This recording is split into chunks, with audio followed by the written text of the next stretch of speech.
कक्षा 12 के छात्र छात्राएं ध्यान देंगे। कल कवि सुमित्रानंदन पंत के जीवन परिचय और साहित्य परिचय में बताया गया था। कवि सुमित्रानंदन पंत छायावाद के प्रसिद्ध कवि हैं, प्रकृति कवि माने गए हैं। उन्होंने अपनी पुस्तक में एक दर्शन रचना दर्शाई है, नौका विहार। नौका विहार का पहला पैरा देखें। शांत स्कंद ज्योत्सना उज्ज्वल अपलक अनंत निर्व भूतल, सेकत सैया पर दुग्ध धवल में तौरंगी गंगा ग्रीष्म विरल, लेटी श्रांत क्लांत निश्चल, तापस बाला गंगा निर्मल शशि मुख से दीप्ति मुर्दल करतल, लहरे उर पर कोमल कुंतल, गोरे अंगों पर शियर शिर लहराता तारतल सुंदर, चंचल अचल सा नीलांबर साड़ी की शुक्लुंसी सी, जिस पर शशि की रेशमी विभा से भर, सिमटी है वर्तुल मुर्दल लहर। प्रस्तुत पद्यांश का संदर्भ बनेगा। प्रस्तुत पद्यांश हमारी पाठ्य पुस्तक काव्य अंजलि से छायावाद के प्रसिद्ध प्रकृति कवि सुमित्रानंदन पंत द्वारा रचित नौका विहार से लिया गया है। प्रस्तुत पद्यांश में कवि पंत जी ने चांदनी रात के किए गए नौका विहार का चित्रण किया। इसमें कवि ने गंगा की कल्पना नायिका के रूप में की है। शांत स्कंद ज्योत्सना उज्ज्वल अपलक अनंत निरव भूतल।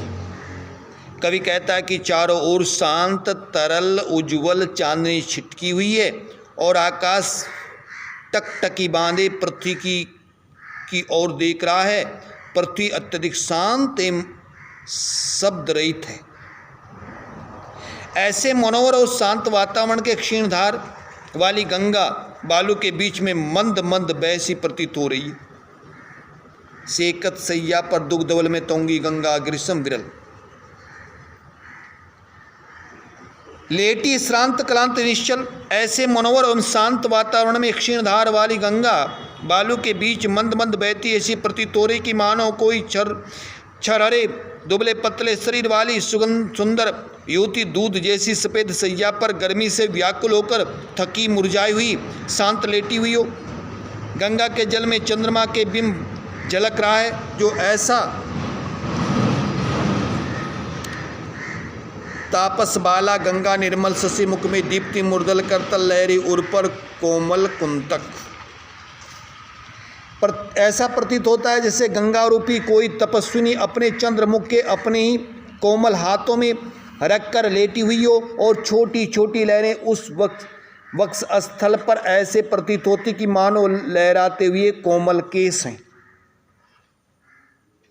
गोरे अंगों शिर लहराता तल सुंदर चंचल अचल नीलांबर, साड़ी की शुक्लंसी जिस पर शशि में रेशमी विभा से भर, सिमटी वर्तुल मुर्दल लहर।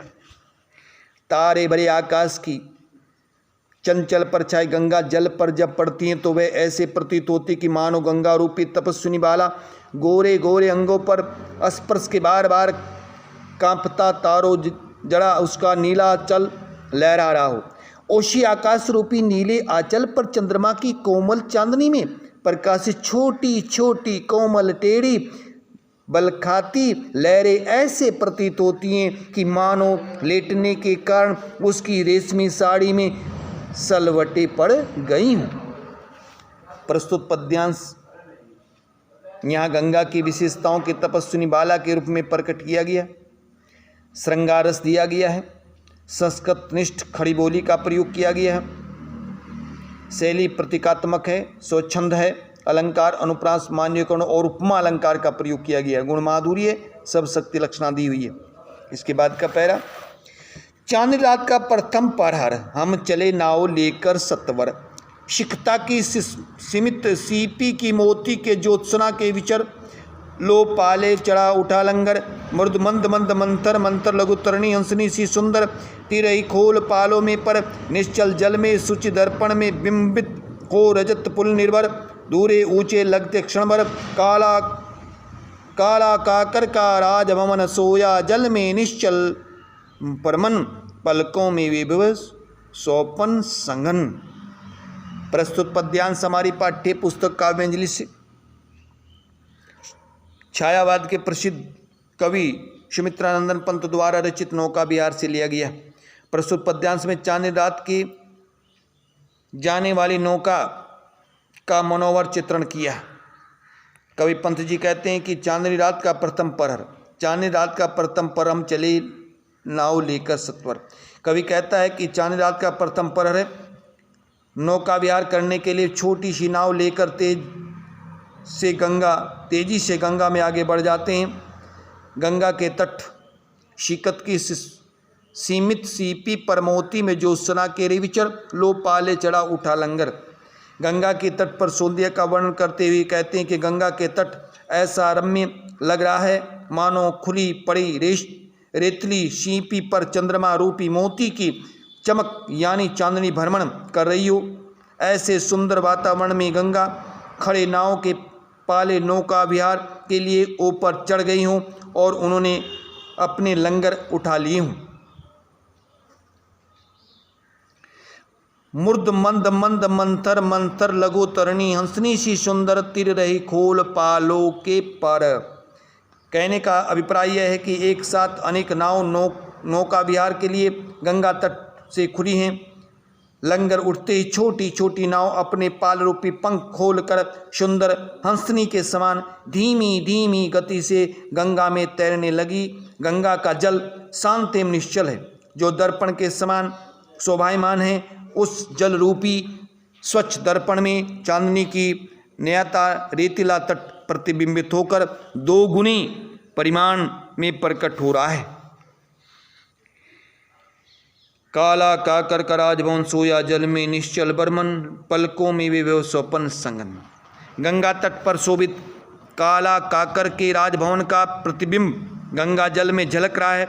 ऐसा लग रहा है कि मानो ये राजभवन गंगा जल की सैया पर निश्चिंत होकर सो रहा और उसकी झुकी पलकों एवं शांत मन में वैभव रूपी स्वपन तैर रहे हैं। प्रस्तुत पद्यांश में गंगा की पावन होने तथा इसके तट के अत्यंत सुंदर होने का भाव प्रस्तुत किया गया है। प्रस्तुत पहले में शांत रस दिया गया है, संस्कृतनिष्ठ खड़ी बोली का प्रयोग किया गया है, शैली प्रतीकात्मक है, स्वच्छंद है, अलंकार अनुप्रास उपमा उत्प्रेक्षा रूपक अलंकारों का प्रयोग किया गया है, गुण प्रसाद दिया है, सब शक्ति अभिदा दी गई है। इस प्रकार सुमित्रानंदन पंत जी ने चांदनी रात्रि में नौका विहार का वर्णन किया है। पहले भी जिक्र किया गया था कि सुमित्रानंदन पंत जी छायावादी युग के प्रकृति कवि माने जाते हैं। छायावाद का समय 1919 से 1938 तक छायावाद के 4 स्तंभ प्रसाद पंत, निराला वर्मा, जयशंकर प्रसाद, सुमित्रानंदन पंत, सूर्यकांत त्रिपाठी निराला और महादेव वर्मा। छायावाद की प्रवृत्तियाँ एवं विशेषताएं। छायावाद काव्य की वह विशिष्ट पद्धति है जिस काव्य पद्धति में व्यक्तिवादी भावनाओं को प्रकट किया जाता है। इस काव्य पद्धति में थूथी नैतिकता में रूढ़िवाद का विरोध किया जाता है। काव्य में छायावाद के नाम से जानी जाती है। इस प्रकार छायावाद के 2 स्तंभ का वर्णन हुआ। दूसरे स्तंभ माने गए सुमित्रानंदन पंत जी, जो प्रकृति के सुप्रसिद्ध कवि माने जाते हैं।